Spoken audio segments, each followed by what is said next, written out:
The hand in basic position has to be here. Natural. No touching. When you take basic position, because I'm talking about basic starting the trial, you take it one time. That person has to put their dog on the long down. They have to, especially if they have a long down judge, that judge is not taking its eyes off you. If you don't have a long down judge, then that judge is watching the long, you can kind of do some things. But if you have a long down judge just watching the long downs, you take basic, that judge is watching you the whole time. Your dog could be there a minute and a half, a long time without, so I like this a loaded position. I think in training, we tend to take basic position 10 seconds. Loose and all the time. Now comes the time of the trial, and two things I've seen happen is dogs either start to lose drive in basic position or they wind. They start to like, and then you hear the leaking coming, the barking, the whining, and dogs that are barking or making noise, on the foos, it can take you down 2 categories, if not 3, depending on how excessive it is. So let's say we have a real drivey dog in the club, and I said, we're having to take care of this because foos, duff, duff, duff, couple barks, then he settles, and they start thinking where their rewards are. Then after the about turn, he'll bark again. I said, you're starting to lose points because now it's called, it's like lack of control. So that's kind of a biggie. A big rule is how your hands are in basic. Right here, no longer here, like a barrier. You can picture boots, they want it here. So if you, like I was telling Lasha, if you want to,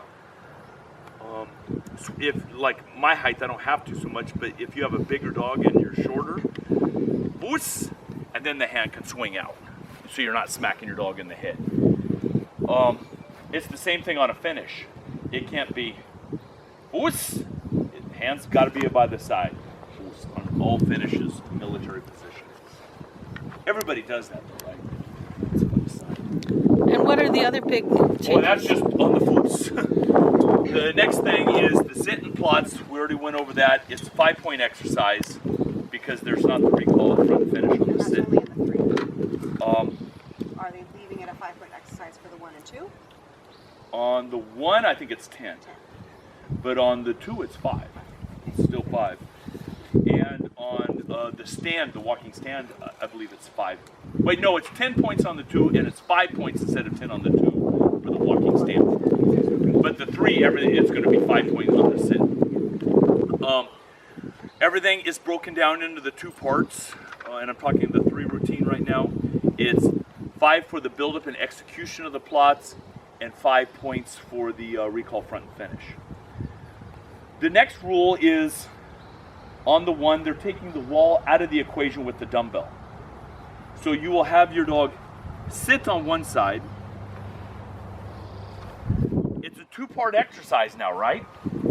So, and it's 10 points. So the dog has to come over the jump, front, and finish. So if your dog comes over the jump nicely, that's the 5. And let's say it comes around and does an automatic finish. Now you lost the back 5, so you get 5 out of the 10. And then I said, what if the dog goes around the wall? And he said, it's still primary and secondary, which means the dog went around the wall, that's 5, but if it has a correct front and a correct finish, you still get 5 on that.